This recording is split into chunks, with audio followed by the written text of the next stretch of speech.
by the Western Cape Premier Alan Winde. To watch them this morning, I couldn't believe how quickly they were filling and circulating. So that was really amazing to see. And of course, we've had that sound across the city the whole day today, and that's a reassuring sound, because that sound it tells us that we're able to really now put water on the fire, which we weren't able to do when those high winds were blowing.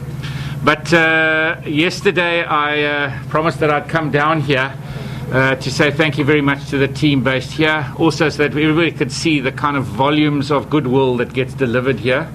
I saw as I arrived an ice cream truck loading off a whole lot of ice cream. So it's just amazing to see what gets dropped off and the goodwill of our citizens, and that's really much appreciated.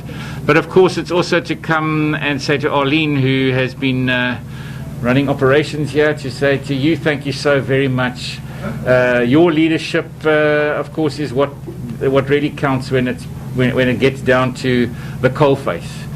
And in this last year, I've spent most of the year talking about frontline workers, and they've all been in the health environment. But in the last 2 days, the frontline workers have been in the heat of putting out this fire. So really my gratitude to the whole team here.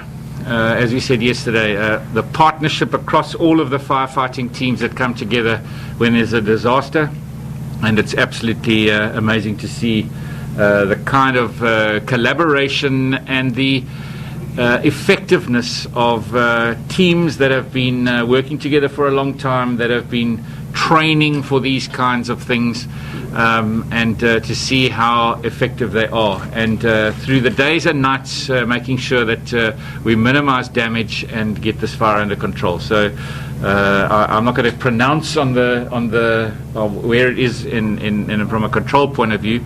We'll leave that until Arlene speaks. But thank you very much, and Arlene, to you and the whole team here, well done. We really do appreciate it. Thank you. So we'll now hand over to Alderman Smith.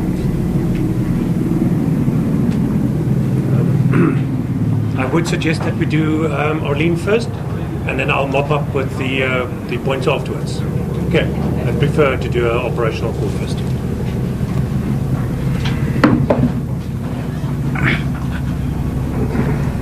Good afternoon, everybody.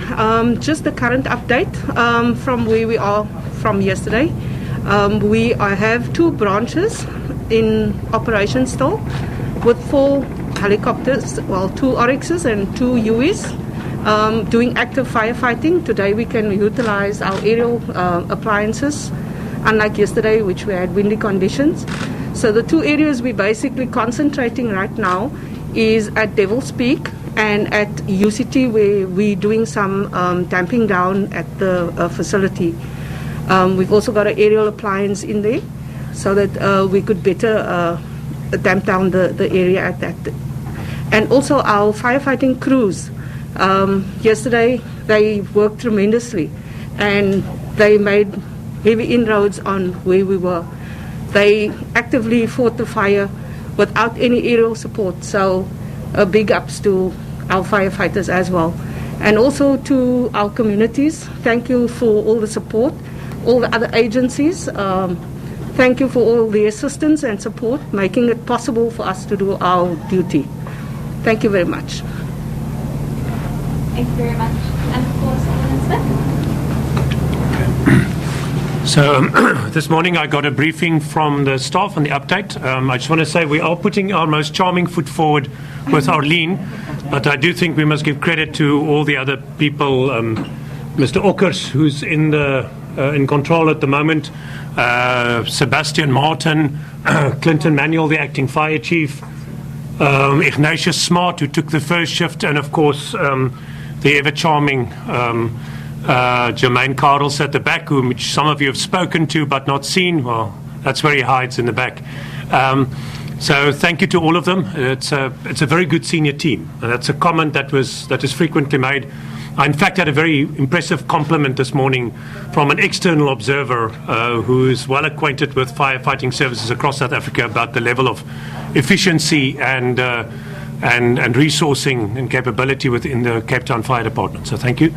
I think if one always looks at the amount of damage, but what you don't say is, well, what else could have gone wrong? And I think it merits saying the fuel supplies at UCT could have gone wrong.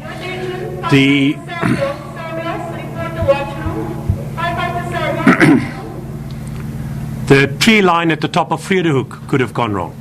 There are many other examples. The spotting of the fire across Philip Gosana could have gone wrong. So there are many other opportunities where this fire could have had more devastating and more far-reaching consequences. But because those are not recorded, because those didn't happen, one is not discussing them, and thank you. It's always what didn't happen that you're grateful for. And here, most prominently, there was no loss of life. There's no loss of life and no residential properties destroyed, and for that we are very grateful, other than the parliamentary residence that was affected. But that's a somewhat different situation. Then I think the main threat today remains the Vredehoek situation at the top. Zonnebloem is closed off now. The Philip Gosana threat, those are under control. It's only damping down now and controlling the little flare-ups, which they've had to do. But with the assistance of the aerial firefighting appliances, that is much easier. The main threat remained this morning Vredehoek, so fire pushed in 4 sections of staff of seasonals, the seasonals that you put in there, of the seasonals that went in there this morning, and with Sandparks jointly they were going to, we anticipated them making reasonably short change of the flames there, which were slowly creeping towards the houses and the tree line there behind Bridleway. So that situation should be under control during the day. And then we moved to the phase of starting to do more serious damage assessments, so how much was lost, and the post-mortem around what do we learn from the fire, and what measures need to be put in place to prevent recurrence of any of this, if possible. There are some things you can't avoid. They happen, and all you can do is manage them. But there are things that we could potentially learn from this. And then we wait for the outcome of this one particular arrest, and we'll see what comes from that. I don't anticipate the person arrested having had much to do with the initial fire, because where we found him, although it does appear he may well have been responsible for one of those later fires, that's possibly for cooking purposes or otherwise. Either way, it's an irresponsible action under those circumstances, and there might still need to be some kind of criminal justice sanction. But we still need to apply our mind to the earlier stuff. So we are looking at our CCTV footage. The Director for Policing and Enforcement Services, Robbie Roberts, did request all the CCTV footage to be assessed, and we've asked members of the public who have cameras looking at public spaces there to come forward to help us get footage that they may have where their cameras overlook the road, so we can see if we can learn anything from those and understand what's happening.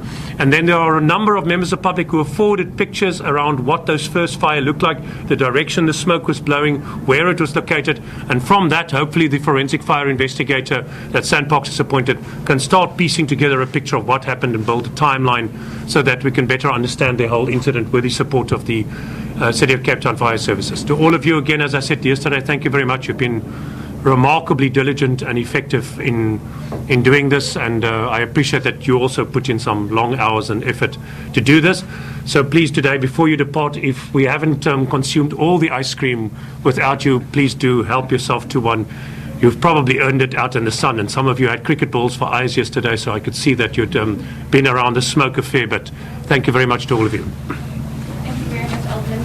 So we'll now have a question and answers round, and then we'll allow Premier to close if he'd like to close, Premier. All right, cool. And then after that, we will take a bit of a walkabout and see the operations ongoing. All right, so we'll take questions in rounds of 3. All right, the last person speaking there was JP Smith, the Mayoral Committee Member for Safety and Security, just giving an update on what's happening with the Cape Town fires. There does seem to be some sort of confidence today as aerial resources have been able to be used today to bring down the fire. A bit more confidence seemingly on that front. My colleague Nzinga Kunta will have